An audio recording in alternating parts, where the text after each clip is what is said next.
Hi everyone, today PhoneArena is going to take a look at the Samsung Galaxy Stratosphere II, which is currently available from Verizon Wireless. The Galaxy Stratosphere II is a bit of an updated model to the original Stratosphere, which I have on the right. As you can see, the overall appearance of the new Stratosphere II has changed some. It's definitely a little bit more stylish, and definitely resembles other Galaxy line phones. As you can see, there's a much more noticeable chrome on the phone. The edges are much rounder and smoother. The back of the phone is now a slippery plastic instead of being a texturized plastic, and overall it's definitely a little bit more comfortable and easier to hold. Also, the weight is down a little bit more on the Stratosphere 2. Up on the top of the phone you have a standard 1.3 megapixel camera for front-facing pictures or video chatting. Below the display you have your 4 capacitive buttons, one for back, home, recent apps, and settings. In the center here, it's still using a 4-inch Super AMOLED display with WVGA resolution. As you can see here, next to each other display is still the same size, still the same resolution. So because it's WVGA, you are going to have a little bit of a pixelation and jagged edges on a small text, but overall not that bad considering the device. On the left side you have the volume rocker. Up on top is the 3.5mm headset jack. On the right side is the power lock key. It's kind of small though, and really recessed with the surrounding plastic, so can be a little bit difficult to find. And on bottom is the micro USB port. Round on the back is the 5 megapixel autofocus camera and LED flash. And when you pop the battery cover off, naturally there's your battery, and you have access to a micro SD memory card slot. Right now I got a 16 gigabyte card in here, but a 32 gigabyte card works fine, and your SIM card slot. So overall it's a definite stylish wise improvement over the previous model. So let's take a look and see what else is involved. Naturally, one of the main features of the Galaxy Stratosphere II is the Qwerty Keyboard here. As you can see, it springs open pretty easily, but you do get a little bit of a sound there with the keys rubbing behind the back of the display. But other than that, it's a pretty decent sized keyboard here. Have a total of 5 rows, numbers across the top here. Keys are a pretty decent size. As you can see, there's also a pretty decent space there between them, so typing on the keyboard works really well. Don't have too many typing mistakes on here. As you can see, compared next to the original Stratosphere, on the original model had the function keys on the side of that. The Stratosphere 2 removes those, which does open up the keyboard a little bit larger space. So overall, pretty good typing experience on here. Definitely like this more than the Pantech Marauder keyboard, which is extremely flat.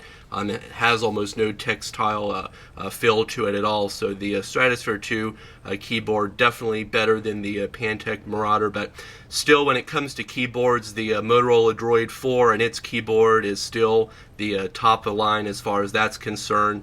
Keys on it are much larger, and the LED backlighting is really good, but still the Stratosphere 2 keyboard is pretty decent here for a second generation phone.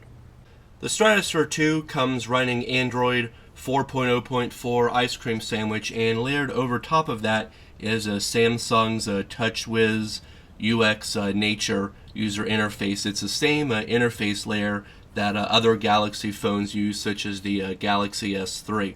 So it's nice here that you have a total of 7 home screens. You may remember the original Stratosphere only had 5. So it's a pretty nice interface here. Like we said, very similar to the Galaxy S3. 7 home screens. Your app drawer down here on the bottom, same swipeable through that. Widgets as well. What's nice about this is the Stratosphere 2 is running a Qualcomm Snapdragon S4 dual-core processor at 1.2 gigahertz.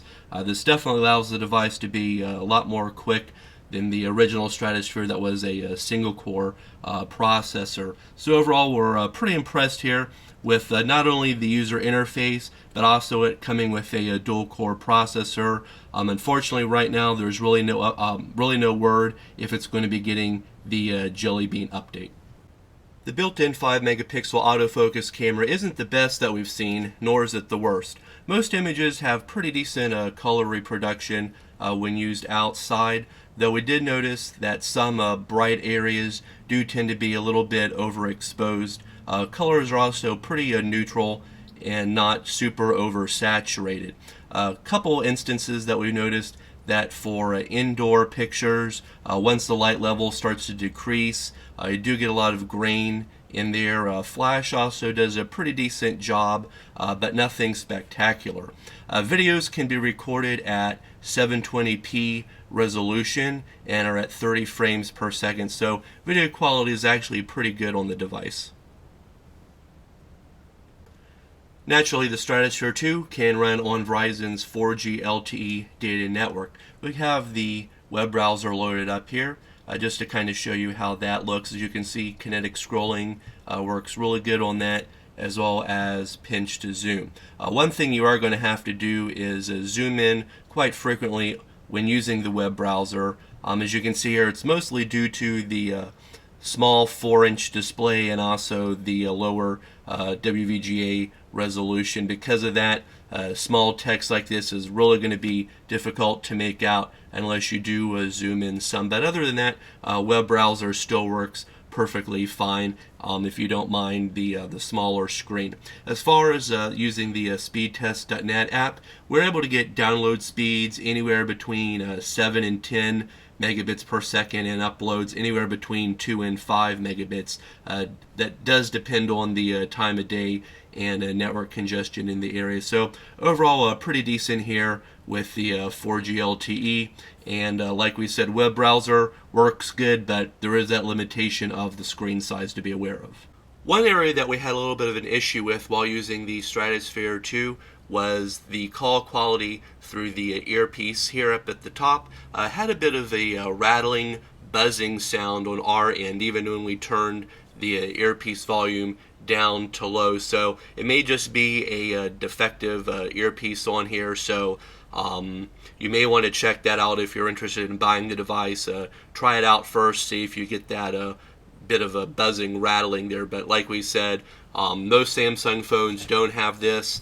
The original Stratosphere sounds fine on our end, so could just be a loose speaker there. Other than that, people that we called did say that we sounded good and clear on their end. As far as the battery is concerned, it's an 1800 milliamp battery. We were able to get approximately 8 to 8.5 hours of continuous talk time on a full charge, or about 2 to 2.5 days of mixed usage.